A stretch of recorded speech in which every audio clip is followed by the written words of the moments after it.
The stench of rotting flesh invaded the corridors of Rambouillet Palace like an evil presence, carrying with it the silent terror of the courtiers who whispered desperate prayers in the dark corners.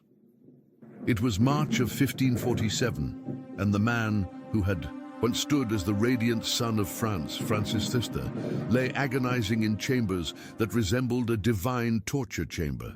The putrid odor emanating from his royal body was not merely physical, it was the scent of glory itself dying, of magnificence unraveling cell by cell, leaving only a human shell consumed by a disease that the physicians of the time called simply the king's malady, but which the hushed hallways described as the curse of a man who had defied both God and fate. 28 years earlier, when trumpets had announced his coronation at Reims, Francis of Valois had been more than a king. He was the personification of the French Renaissance, a colossal figure standing over 6 feet tall, whose presence could be felt before it was seen. His blue eyes shone with the intensity of a man who believed himself born to rewrite the history of Europe. Contemporary chronicles describe a monarch whose voice echoed through halls like controlled thunder, whose gestures were calculated with the precision of a maestro conducting a symphony of power. When he walked through the galleries of the Palace of Fontainebleau or the gardens of Château de Chambord, castles he himself had commissioned as monuments to his greatness, the nobles bowed not merely out of obligation, but in almost religious reverence before his magnetic presence. He was the king who had transformed France into a cultural center without precedent, attracting artists such as Leonardo da Vinci, who died in his arms at Amboise, Italian architects who redesigned the French landscape with their masterpieces, and poets who sang his glories in verses that echoed throughout Europe. Francis did more than govern. He radiated power as the sun radiates light, and his court was a gravitational universe where noble planets orbited around his magnetic force. Foreign embassies arrived at Fontainebleau and were dazzled not only by the ostentatious wealth, but by the almost supernatural aura of a man who seemed chosen by the gods themselves to rule. But the gods, as Francis would discover in brutal fashion, have long memories and little patience. The first sign of his downfall did not come through lost battles or palace conspiracies. It came from a wound that refused to heal. It was 1544, and the king, then 50 years old, had suffered an accident during a hunt in the woods of Villers-Cotterêts. A seemingly insignificant fall, a cut on his leg that should have been just another badge of honor to display proudly. But this wound was different. It was as if the royal flesh itself had lost its divine capacity to regenerate. The court surgeons applied the best treatments known: leeches, poultices of rare herbs imported from the East, whispered prayers by priests who swore they possessed special healing powers. Nothing worked. The wound began small, a pinkish mark, in the middle of the right thigh, but it grew with an almost intelligent persistence. At first, it was only a few centimeters of irritated flesh. Then it became a crater that deepened day after day, releasing a yellowish fluid that stained the king's silk hose and left a nauseating trail wherever he went. Francis, however, continued his usual activities with a determination bordering on insanity.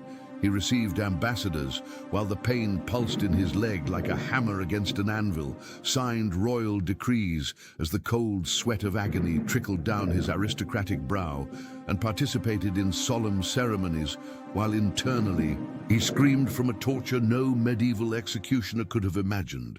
The royal physicians, Ambroise Paré, regarded as the finest surgeon in Europe, and Jean Fernel, whose anatomical knowledge was legendary, were summoned to the royal chambers with increasing frequency.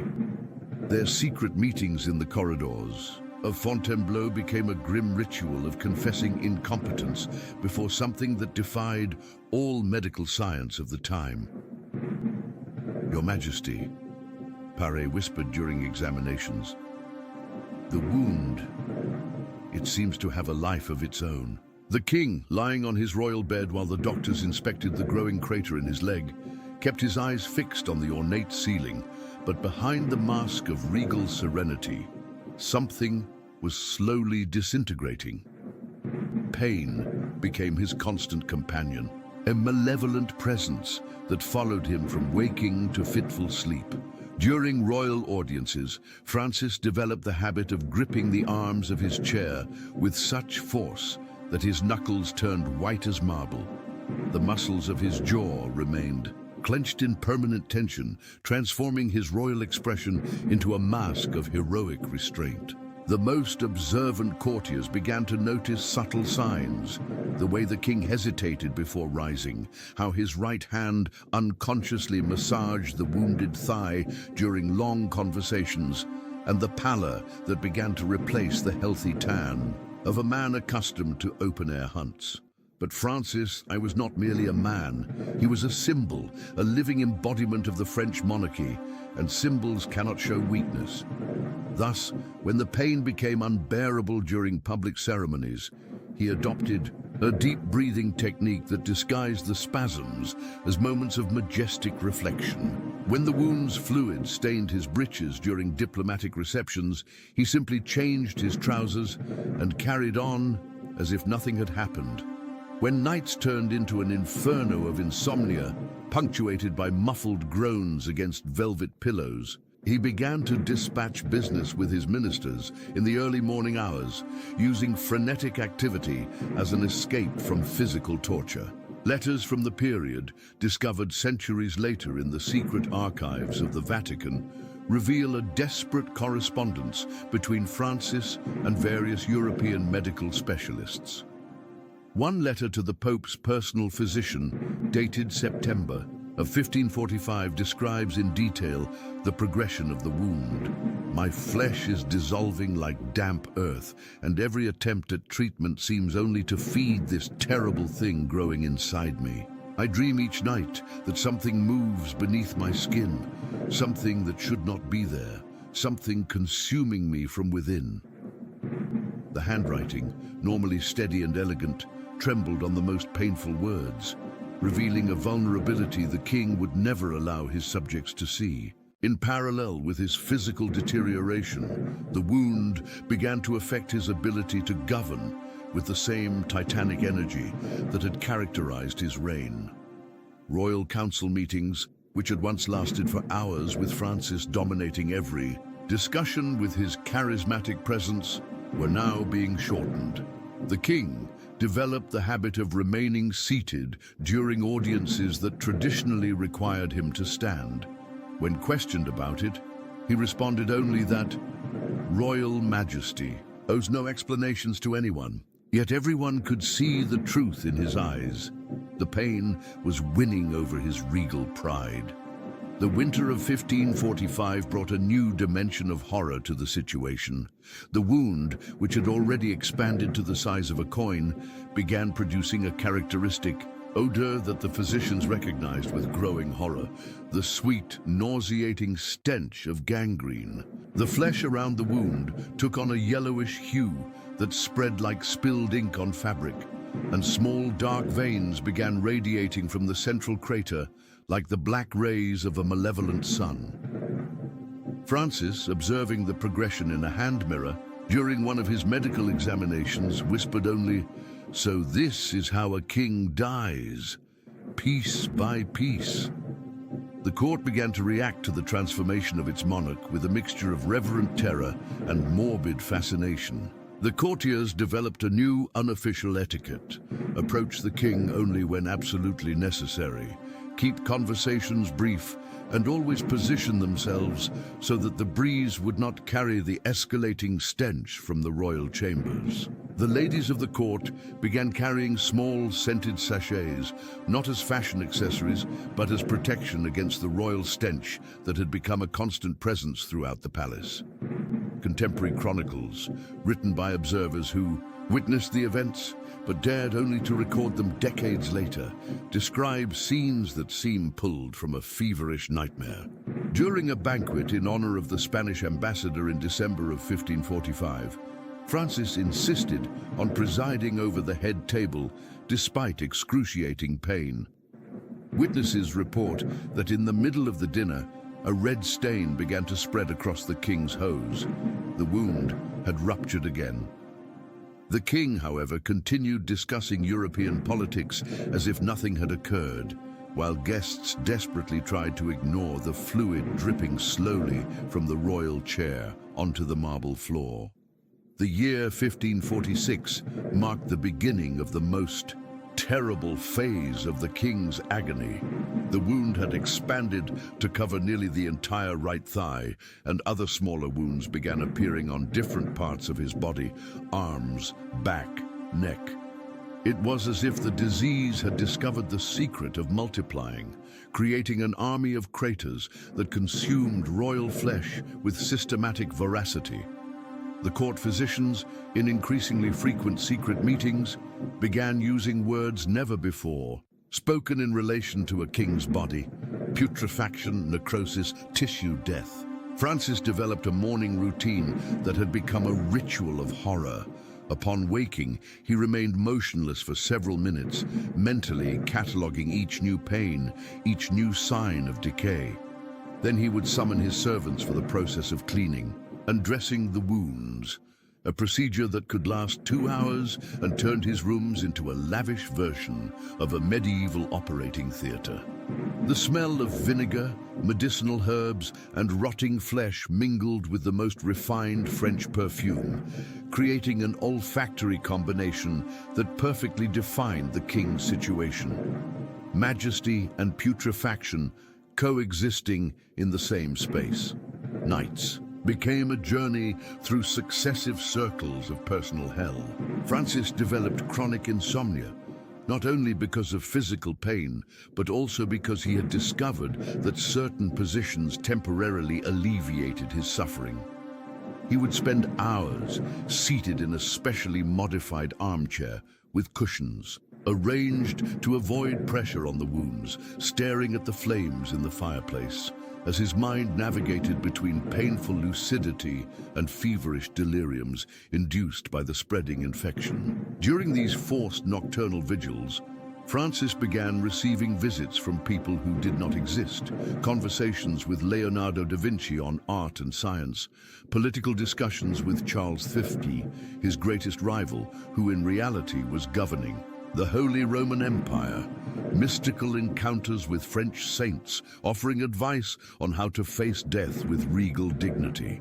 The night servants, silent witnesses to these one-sided audiences recorded in private diaries, discovered centuries later that the king often gestured animatedly during these meetings, his voice shifting between confidential whispers and royal proclamations addressed to the empty air. His physical condition deteriorated exponentially during the early months of 1547.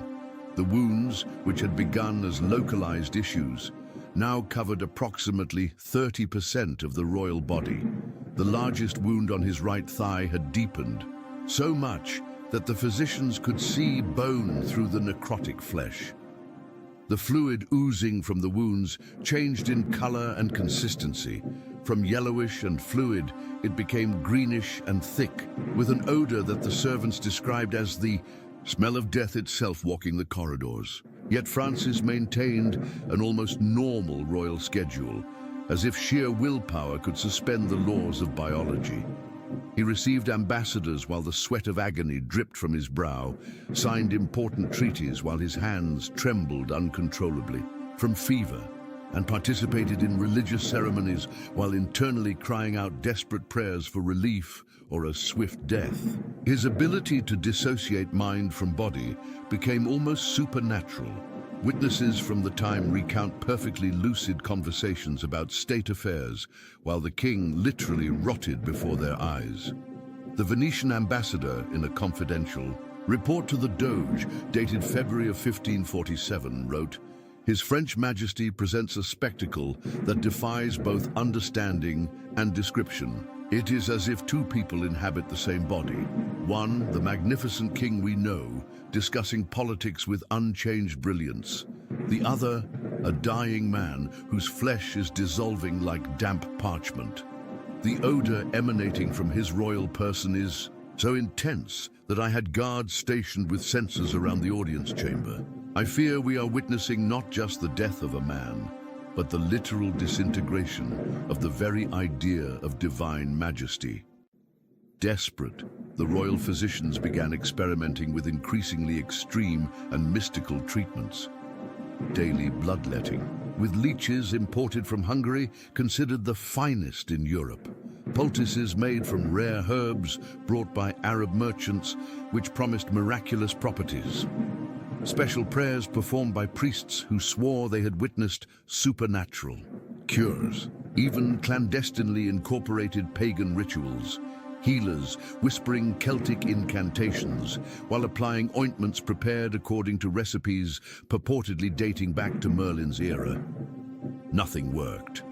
Worse still, each treatment seemed to accelerate the deterioration.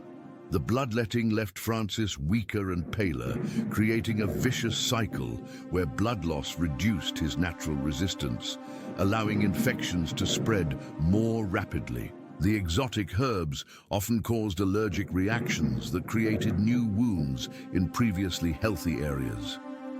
The prayers, instead of bringing spiritual peace, seemed to underscore the apparent absence of divine intervention, deepening the king's psychological despair.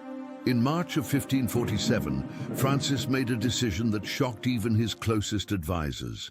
He resolved to make a final journey to Rambouillet, the palace where he had spent some of his happiest youthful moments. The trip, which would normally take half a day, turned into a 3-day odyssey due to the constant stops required to change dressings, clean wounds that burst from the movement of the carriage, and allow the king to regain enough strength to continue.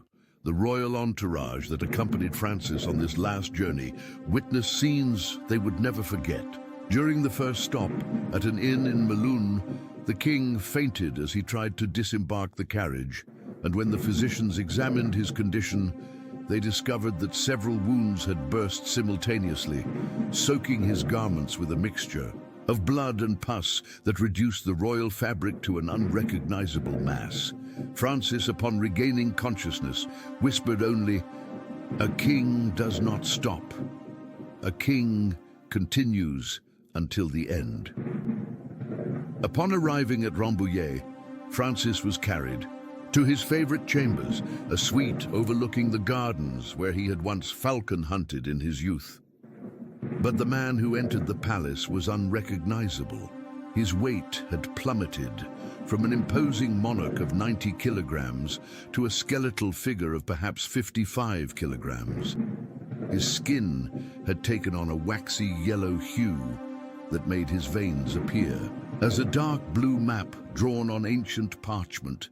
His eyes, once bright and penetrating, had sunken into shadowy cavities that made them look like two black holes in a skull covered with skin. The royal chamber at Rambouillet quickly transformed into something resembling a premature mortuary. The odor of putrefaction was so intense that the servants had to change their clothes several times a day and wear makeshift masks filled with aromatic herbs just to remain in the room. The windows remained constantly open, not to air out the chamber, which would have been impossible, but to allow some of the stench to escape, preventing the entire palace from being contaminated by the smell of royal death. Francis, however, maintained his mental clarity with a lucidity that approached the supernatural. During his last days, he dictated letters to various European monarchs, wrote detailed instructions for his successor, Henry II, and even composed poetic verses about the transient nature of earthly power. His voice, though reduced to a hoarse whisper from overall weakness, retained royal authority. Servants and nobles still knelt when he spoke, still treated each word as a sacred decree. One of the most terrible scenes of his final days was witnessed by the royal chaplain, Father Guillaume du Bellay, who recorded the event in his personal diary only decades later when he himself neared death. During the last rites, Francis insisted, on remaining seated rather than lying down, claiming that a king receives God's sacraments as an equal, not prostrate like a subject. When the priest approached to apply the holy oils, the main wound burst again, soaking the religious vestments with greenish pus. Francis, seeing the horror in the priest's eyes, whispered, "Your reverence is seeing how God treats his anointed. Perhaps I was anointed with the wrong oil." The last 3 days at Rambouillet were described by the few witnesses present as a literal descent through circles of hell. Francis alternated between moments of crystal-clear lucidity and feverish deliriums, where he conversed with historical figures dead for decades. During lucid intervals, he displayed a courage that impressed even his physicians, discussing state affairs, issuing administrative orders, even making dark jokes about his condition. "At least," he told his private secretary, "when I die, no one can say there were not enough warnings." But it was the deliriums that revealed the king's true interior terror. Witnesses report that Francis often shouted orders to non-existent armies, commanding battles against enemies only he could see. At other times, he begged forgiveness from people he had condemned to death during his reign, whispering the names of nobles executed for treason decades earlier. Most disturbing of all, he sometimes conversed with death itself, as if it were a person present in the room, negotiating deadlines, offering royal treasures in exchange for a few more days of life. On the morning of March 31st, 1547, Francis awoke with a sudden mental clarity that alarmed his physicians, what they recognized as the last surge of energy before death. The king demanded that all mirrors be removed from his chambers, declaring that a king must die without seeing what he has become. He also requested that his wounds be completely covered, so that death finds me dressed as a monarch, not as a leprous beggar. During his final conscious hours, Francis dictated one last letter addressed to Charles V, his eternal rival. The letter, discovered in the imperial archives in Vienna in the 18th century, is an extraordinary document of reconciliation and philosophical reflection on power. "My illustrious cousin," the dying king wrote, "I have discovered that death is the only force that makes all men equal. In a few hours, neither your imperial majesty nor I will have dominion over anything beyond a few square feet of cold. Earth, use well the time you have remaining, for power is more fragile than flesh, and flesh, as your majesty can see, is more fragile than parchment." The final moment came in the early hours of April 1st, 1547.